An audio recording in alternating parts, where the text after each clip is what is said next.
سب سے پہلے پاکستان تحریک انصاف کے مرکزی رہنما سینیٹر بیرسٹر علی ظفر صاحب نے ہمیں جوائن کیا، ان سے بات کرتے ہیں۔ السلام علیکم سینیٹر صاحب، بہت بہت شکریہ آپ کے وقت کے لیے۔ سر، یہ دو سٹیٹمنٹس سب نے سامنے رکھے ہیں علیمہ خان صاحبہ کا، جو on contrary to what barrister Gohar is saying, یہ تضاد ہے جو بڑا واضح ہو رہا ہے پاکستان تحریک انصاف میں۔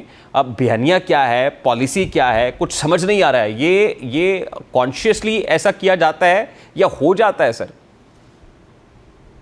جی دیکھیں، میری کل ایک مہینے بعد ملاقات ہوئی تھی عمران خان صاحب سے۔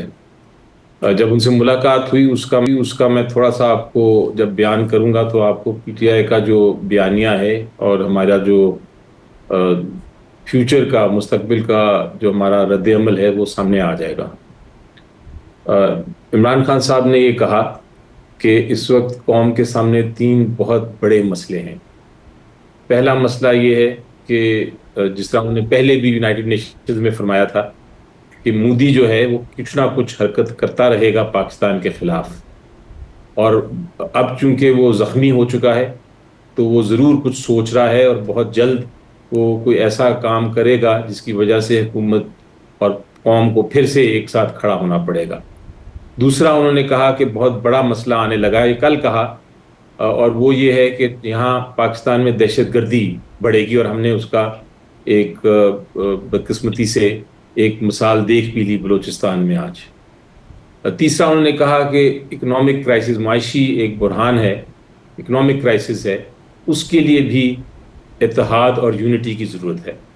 انہوں نے کہا کہ ہم نے جس طرح یونٹی دکھائی تھی، جس طرح ہم اتحاد دکھایا تھا سارے سیاستدانوں نے، اس کی مثال پہلے نہیں ملتی کبھی، اور اس میں پی ٹی آئی کا بہت بڑا ہاتھ تھا اس اتحاد کو ایک طرح سے زندہ کرنے کا، اور اس کی وجہ سے ہم ہندوستان سے جیتے ہیں۔ اس لیے انہوں نے کہا کہ میری نظر میں اس وقت ضرورت ہے اتحاد کی، لیکن اس کے لیے پہل کرنی پڑے گی اسٹیبلشمنٹ کو، اور انہوں نے کہا کہ میں اسٹیبلشمنٹ اگر چاہتی ہے میرے سے کوئی بات کرنے کی ان مسائل پہ، یونٹی اتحاد کی خاطر، ان 3 مسئلوں پہ، یعنی کہ ہندوستان کو کس طرح ہم نے اسٹریٹجی کیا ہونی چاہیے، ہماری ٹیررزم کے اوپر کیا اسٹریٹجی ہونی چاہیے، اور ہماری اکنامک فرنٹ پہ کس طرح ہم ایک لڑائی آگے لے جا سکتے ہیں۔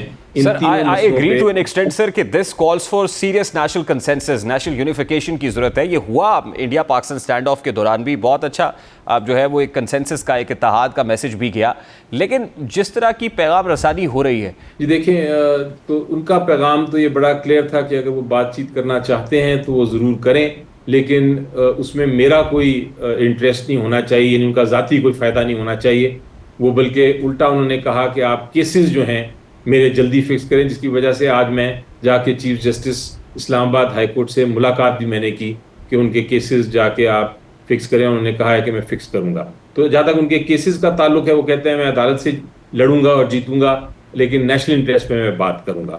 اب جہاں تک تعلق ہے آج جو بیان آیا کل کی ملاقات کے بعد، میرا خیال ہے کہ پیغام ایک طرح سے ضرور رکاوٹ ڈالے گا، اور ڈالتا ہے۔ جو پہلا کل کا موقف تھا، آن دا فیس آف اٹ یہی لگتا ہے کہ ایک طرف تنقید اور دوسری طرف بات چیت، یہ دونوں چیزیں اکٹھے نہیں چل سکتی، لیکن مجھے یہ لگتا ہے کہ تنقید اس حکومت پہ ہے، اس لیے میری نظر میں شاید یہ ایک طرح سے مس انٹرپریٹ کیا گیا ہے۔ اس کی تشریح بہتر یہی ہے جو میں نے کی ہے۔ سر، پاکستان تحریک انصاف کے لیے راستہ مزاحمانہ روش سے نکلے گا یا مفاہمانہ سے نکلے گا؟ دیکھیں نا، اب اسٹیبلشمنٹ بھی یہی کہتی ہے حکومت سے بات کریں، ہم سے بات کیوں کرتے ہیں؟ آپ حکومت سے بات کرنے کو تیار نہیں ہیں، ان کے بارے میں تو جو بھی رائے آپ لیجیٹیمیٹ سمجھتے ہیں، اور آپ تو ان کا دیا ہوا اعزاز بھی لیجیٹیمیٹ سمجھتے ہیں۔ جی دیکھیں، جہاں تک حکومت کا تعلق ہے، عمران خان صاحب نے بڑا واضح کہا تھا، اور میں نے اس پہ ٹویٹ بھی کیا ہے، اور انہوں نے یہ کہا تھا کہ حکومت کے ساتھ وہ بات کرنے کو تیار نہیں ہے، اور اس کی 2 وجوہات ہیں۔ ایک ان کے پاس اختیار نہیں بات کرنے کا، اور دوسرا ان کی نیت نہیں، وہ نہیں چاہیں گے بات چیت کرنا، کیونکہ ان کے اگر بات چیت کرنے سے عمران خان صاحب باہر آتے ہیں تو پھر وہ ان حکومت کا نقصان ہے، تو حکومت شاید یہ کبھی نہیں چاہے گی، اور وہ کوئی نہ کوئی اس میں ایسی رکاوٹ ڈالتی رہے گی کہ یہ آگے کوئی ڈائلاگ نہ چلے۔ لیکن اگر اسٹیبلشمنٹ ان کو بات کرنا چاہتی ہے، انہوں نے یہ بھی کہا تھا کہ اسٹیبلشمنٹ ان سے براہ راست بات کرے، یعنی کہ بیچ میں کوئی لیڈر پی ٹی آئی کا انوالو نہ ہو, وہ خود ہی بات کریں گے, اگر ان کو اپروچ ہوتی ہے کسی طرح سے تو وہ خود بات کر کے خود فیصلہ کریں گے.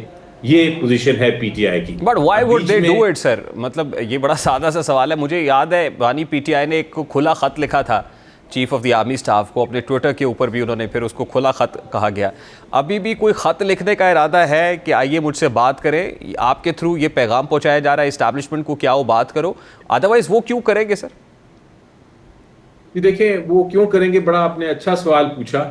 وہ اس لیے کریں گے میری نظر میں کہ وہ بھی محب وطن ہیں اور وہ بھی چاہیں گے کہ یہ سارے جو 3 میں نے اہم مسائل کی بات بتائی آپ کو, ان کے اوپر ایک نیشنل کنسنسس بلڈ ہو.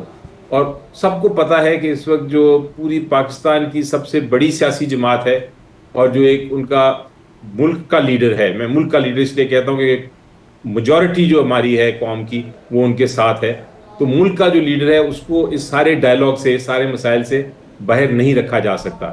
تو اس لیے بات کرنا چاہیں گے اور کوئی وجہ نہیں لگتی مجھے.